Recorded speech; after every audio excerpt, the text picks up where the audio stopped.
बिस्मिल्लाहिर्रहमानिर्रहीम। अस्सलाम वालेकुम। आप देख रहे हैं उर्दू टाकर। मोहसिन फराज अहमद मुझे कहा जाता है। इस वीडियो में हम तर्जुमा निगारी के असूलों के बारे में बात करेंगे। सबसे पहले तर्जुमा निगारी कहा किसे जाता है? किसी एक जुबान में बयान करदा ख्यालात या मालूमात, किसी एक जुबान में बयान करदा ख्यालात या मालूमात को किसी दूसरी जुबान में इस तरह मुंतकिल करना कि उस जुबान की बात मुकम्मल और वाज़े तौर पर दूसरी जुबान में मुंतकिल हो जाए, तर्जुमा निगारी कहलाता है। अब तर्जुमे के लुग़वी मानी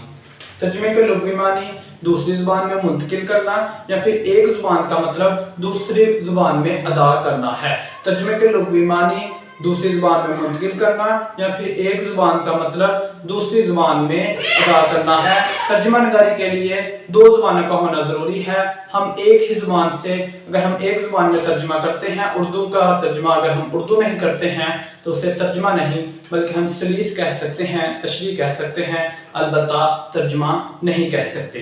अब जिस जुबान से हम तर्जुमा कर रहे हैं उसे कहा जाता है वसीले की जुबान। जिस जुबान से हम तर्जुमा कर रहे हैं उसे वसीले की जुबान या असल जुबान या फिर अंग्रेजी में सोर्स लैंग्वेज कहा जाता है।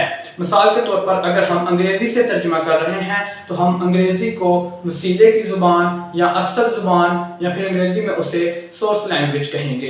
अब हम जिस लैंग्वेज में तर्जुमा कर रहे हैं, हम जिस जुबान में तर्जुमा कर रहे हैं उसे हदफ की जुबान या तर्जुमे की जुबान या टारगेट लैंग्वेज कहेंगे। जिस जुबान में तर्जुमा किया जा रहा है, अगर हम अंग्रेजी तहरीर का तर्जुमा उर्दू में कर रहे हैं तो फिर हम उर्दू को हदफ की जुबान या तर्जुमे की जुबान या फिर अंग्रेजी में टारगेट लैंग्वेज कहेंगे। और तर्जुमा निगारी के लिए दो जुबानों का होना जरूरी है। तर्जुमा निगारी के लिए दो जुबानों का होना जरूरी है। उर्दू से उर्दू में तर्जुमा नहीं होता, इंग्लिश से इंग्लिश में तर्जुमा नहीं होता।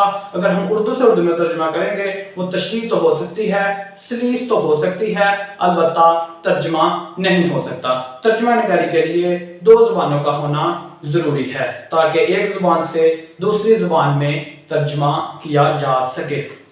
अब जिस अबारत को या जिस तहरीर को तर्जुमा किया जाता है उसे मतन कहा जाता है। जिस अबारत या जिस तहरीर को तर्जुमा किया जाए उसे क्या कहते हैं? मतन। अंग्रेजी में उसे कहते हैं TEXT, टेक्स्ट। ठीक है, अब हम देखेंगे तर्जुमे के असूल। 11 तर्जुमे के असूल आपको बताए जाएंगे। पहले आप असूल याद कर लें, फिर हम इनके बारे में तशरीह करेंगे। उसके अलावा हम 5 पॉइंट हैं, ये देखेंगे कि तर्जुमा निगार कैसा होना चाहिए, तर्जुमा निगार की खुसूसियात क्या होनी चाहिए, 5 पॉइंट, और तर्जुमे के असूल क्या हैं, ये हमारे पास 11 पॉइंट। जी, सबसे पहला पॉइंट ख्यालात की पाबंदी। पॉइंट आप याद कर लें, उसके बाद इसके बारे में थोड़ा थोड़ा आपको बता दिया जाएगा। सबसे पहला पॉइंट ख्यालात की पाबंदी। दूसरा पॉइंट जुबानों से वाकफियत। पॉइंट नंबर 2 दोनों जुबानों से वाकफियत। पॉइंट नंबर 3 जुबान यानी ग्रामर का मियार। तीसरा पॉइंट जुबान यानी ग्रामर का मियार। चौथा पॉइंट इल्म की असल रूह को मुंतकिल करना। पॉइंट नंबर 4 इल्म की असल रूह को मुंतकिल करना। पांचवा पॉइंट बामुहावरा तर्जुमा। पांचवा पॉइंट बामुहावरा तर्जुमा। छठा पॉइंट रोजमर्रा का मुहावरा। पॉइंट नंबर 6 रोजमर्रा का मुहावरा। सातवां पॉइंट आम फहम तर्जुमा। सातवां पॉइंट आम फहम तर्जुमा। Point number 8 जुमालियात। आठवां पॉइंट जुमालियात। नौवां पॉइंट मुतरादिफ अल्फाज का दुरुस्त इस्तेमाल। पॉइंट नंबर 9 मुतरादिफ अल्फाज का दुरुस्त इस्तेमाल। 10वां पॉइंट बड़े जुमलों को छोटे जुमलों में तकसीम कर लेना। पॉइंट नंबर 10 बड़े जुमलों को तकसीम कर लेना। और 11वां और आखिरी पॉइंट है कि तर्जुमा तहलीकी होना चाहिए। अच्छा तर्जुमा तहलीकी होता है। ये है 11 पॉइंट। अब हम देख लेते हैं, इसके बाद हम देखेंगे कि एक अच्छे तर्जुमा निगार में कौन कौन सी खुसूसियत होनी चाहिए। 5 खुसूसियत मैं आपको बताऊंगा, बाद में हम इसकी तशरीह देखेंगे। सबसे पहली खुसूसियत जो एक अच्छे तर्जुमा निगार में होनी चाहिए वो ये है कि तर्जुमा निगार को ये पता होना चाहिए कि तसनीफ किस दौर की है। जिस तसनीफ का वो तर्जुमा कर रहा है उसे उस तसनीफ के दौर का पता होना चाहिए। दूसरा पॉइंट है इसका कि नए ख्यालात के इजहार की सलाहियत तर्जुमा निगार में मौजूद होनी चाहिए। पॉइंट नंबर 2, नए ख्यालात की इजहार की सलाहियत, नए ख्यालात के इजहार की सलाहियत। पॉइंट नंबर 3, तर्जुमा निगार को तर्जुमा निगारी का शौक होना चाहिए। पॉइंट नंबर 3, तर्जुमा निगारी का शौक। पॉइंट नंबर 4, तर्जुमा निगार ईमानदार होना चाहिए। चौथा पॉइंट, तर्जुमा निगार ईमानदार होना चाहिए। पांचवा और आखिरी पॉइंट, तर्जुमा निगार को सब्र से काम लेना चाहिए। Point clear? अब हम इनके बारे में थोड़ा थोड़ा सा देख लेंगे। सबसे पहला पॉइंट, ख्यालात की पाबंदी। अब जो तर्जुमा निगार है उससे चाहिए कि वो ख्यालात की पाबंदी करे। वो जिस तहरीर या फिर जिस तसनीफ का तर्जुमा कर रहा है उसे चाहिए कि अल्फाज पे जोर देने की बजाय ख्यालात पे जोर दे। इसका मतलब यह है कि वो जिस तहरीर का तर्जुमा कर रहा है वो तहरीर हर वक्त उसके जहन में होनी चाहिए। हो सकता है कि वो जिस जुबान से तर्जुमा कर रहा है उस जुबान के मद्दे मुकाबल जो दूसरी जुबान में अल्फाज हैं वो कुछ और हों, तो जो जिस जुबान से तर्जुमा किया जा रहा है उसके अल्फाज कुछ और हों। वो लफ्ज़ों को नहीं देखेगा, वो देखेगा कि मैं जिस जुबान से तर्जुमा कर रहा हूं मैंने उसका ख्याल अपनी जुबान में लेके आना है। अल्फाज आगे पीछे हो जाएं कोई मसला नहीं, लेकिन ख्यालात आगे पीछे नहीं होना चाहिए। तर्जुमे का जो सबसे पहला असूल है वो है ख्यालात की पाबंदी। एक अच्छा तर्जुमा निगार जो है वो ख्यालात को एक तसनीफ से दूसरी तसनीफ में मुंतकिल करता है। हमने तर्जुमा निगारी की तारीफ में भी देखा, तर्जुमा निगारी है ही ख्यालात की मुंतकिली है। ठीक है, पहला पॉइंट ख्यालात की पाबंदी। वो ख्यालात की पाबंदी करेगा, मतलब जो ख्याल किसी तसनीफ में बयान किया गया है वो उसी ख्याल को अपनी जुबान में बयान करेगा। दूसरा असूल, दोनों जुबानों से वाकफियत। अब तर्जुमा निगार जो है जिस जुबान से वो तर्जुमा कर रहा है, हमने ऊपर देखा कि जिस जुबान से तर्जुमा किया जाता है उसे क्या कहते हैं? वसीले की जुबान। तो जो वसीले की जुबान है, जो असल जुबान है, जो सोर्स लैंग्वेज है, उसके बारे में तर्जुमा निगार जानता हो, वो उसकी ग्रामर जानता हो, उसके सर्फ व नहू जानता हो, उस जुबान के बारे में उसे मुकम्मल अबूर हासिल हो, फिर ही वो एक अच्छा तर्जुमा तहलीक कर पाएगा। दोनों जुबानों से वाकफियत, यानी कि हदफ की जुबान, तर्जुमे की जुबान, टारगेट लैंग्वेज जो है, जिस जुबान से तर्जुमा सोर्स लैंग्वेज और टारगेट लैंग्वेज, जिस जुबान से तर्जुमा किया जा रहा है और जिस जुबान में तर्जुमा किया जा रहा है, तर्जुमा निगार को दोनों जुबानों पर अबूर हासिल होना चाहिए, तब ही एक अच्छा तर्जुमा तहलीक हो पाएगा। पॉइंट नंबर 3, जुबान यानी ग्रामर का म्यार।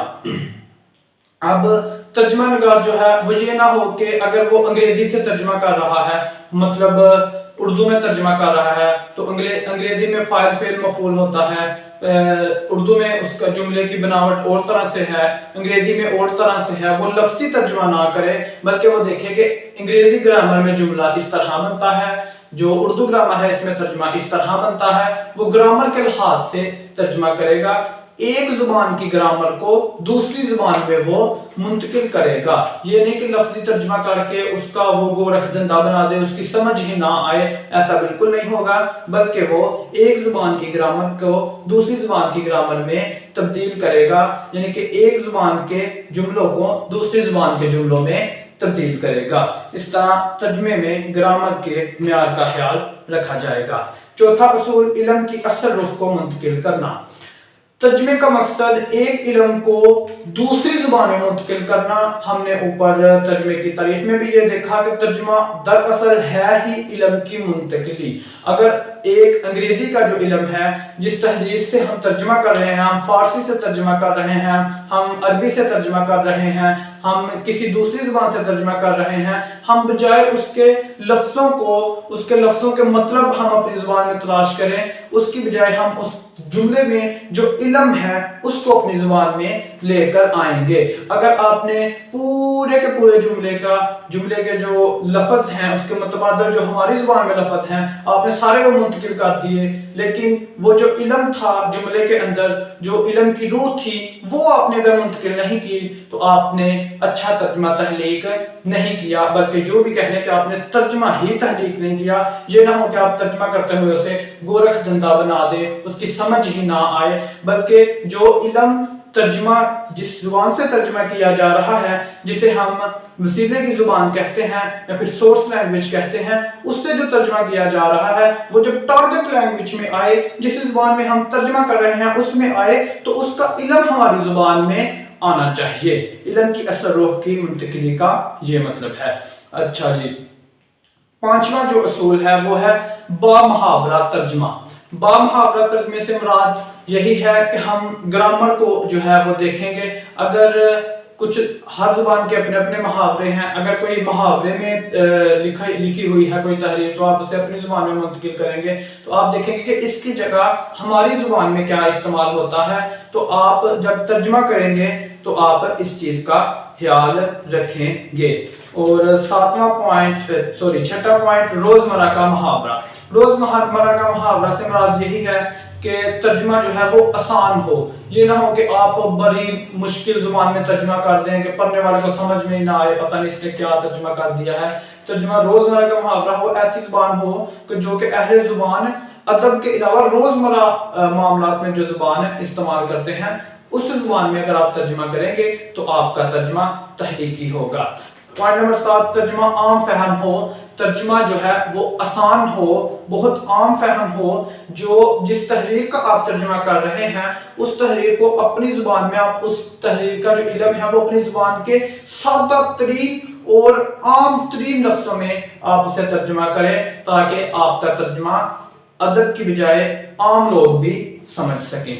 Point number 8, जमालियात। आपके तर्जुमे में जमालियात होनी चाहिए। इसका मतलब यह है कि आपका तर्जुमा इतना बोर ना हो कि पढ़ने वाला अगर वो पढ़ने बैठे तो उसका दिल ही ना करे पढ़ने में। जमालियत हो, आपके जो है अल्फाज उनमें कशिश हो, ताकि पढ़ने वाला पढ़े, वो जब पढ़ने बैठे तो पढ़ता जाए, उसका जो है वो इंटरेस्ट उसके अंदर पैदा हो, वो उसके अंदर तजस्सुस पैदा हो कि वो आपके अल्फाज जो हैं वो उसको बताएं, उसको अपनी तरफ खींचें, ताकि आपका तर्जुमा तहरीकी हो। पॉइंट नंबर 9, मुतरादिफ अल्फाज का दुरुस्त इस्तेमाल। ये पॉइंट जरा समझिएगा कि मुतरादिफ अल्फाज का दुरुस्त इस्तेमाल। अगर आप किसी जुबान से तर्जुमा कर रहे हैं तो आप उस जुबान के अल्फाज के मुतरादिफ अल्फाज अपनी जुबान में देखेंगे, फिर आप उसका तर्जुमा करेंगे। मुतरादिफ अल्फाज का आप दुरुस्त इस्तेमाल करेंगे। इसकी मिसाल यूं ली जा सकती है कि अगर अंग्रेजी में एक लफ्ज है केस, CASE, केस। केस का मतलब, अब अगर जब हम लफ्ज केस का तर्जुमा करेंगे तो वो हमारी जुबान में केस बोला जाएगा। अगर हम अदालती मनाजर है, अगर जुमला अदालत के बारे में है तो केस का मतलब होगा मुकदमा। लेकिन अगर कोई वो पुलिस के मामले में है तो फिर केस का मतलब होगा पर्चा।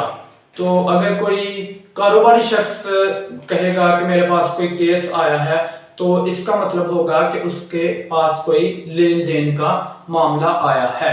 अब लफ्ज एक ही है, उसका मतलब मुख्तलिफ जगह पे मुख्तलिफ है।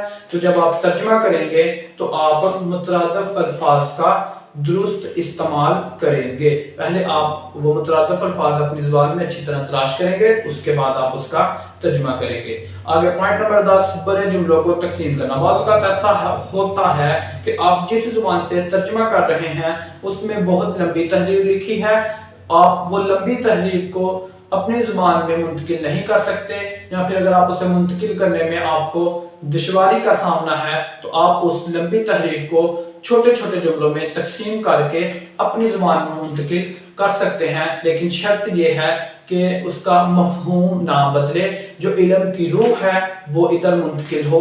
ये ना हो कि आप बड़ी बात को छोटी छोटी बात करके अपनी जुबान में मुंतकिल करें, लेकिन वो बात कुछ की कुछ बन जाए। बात वही रहनी चाहिए, मफहूम वही रहना चाहिए, इल्म वही रहना चाहिए, ताहम आप बड़े जुमले को छोटे छोटे जुमलों में करके अपनी जुबान में मुंतकिल कर सकते हैं। बड़े जुमले से मुराद जो बहुत ज्यादा बड़ा है, जिसको तर्जुमा करते हुए आपको मुश्किल पेश आ रही है।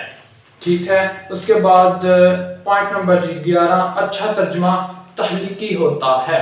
अच्छा तर्जुमा तहलीकी होने से मुराद ये है, ये नहीं कि वो एक नई तहलीक बन जाएगा, ख्याल वही रहेगा, इल्म वही रहेगा, मालूमात वही रहेगी, लेकिन अगर मैं किसी तहरीर का तर्जुमा करूंगा तो वो मैं अपने तरीके से करूंगा। मिसाल के तौर पर अगर मैं पढ़ाऊंगा तो मैं अपने तरीके से पढ़ाऊंगा, अगर कोई और बंदा पढ़ाएगा वो अपने तरीके से पढ़ाएगा, ख्याल वही रहेगा। अब मिसाल के तौर पे अगर एक ही लेक्चर कोई मुख्तलिफ प्रोफेसर दें, एक ही टॉपिक पे, एक ही अनवान पे मुख्तलिफ प्रोफेसर्स लेक्चर दें, तो हर किसी का लेक्चर अलग अलग होगा, लेकिन हर एक का इल्म एक जैसा होगा, हर एक का अनवान एक जैसा होगा, हर एक की मालूमात एक जैसी होगी, लेकिन अंदाज समझाने का अलग अलग होगा।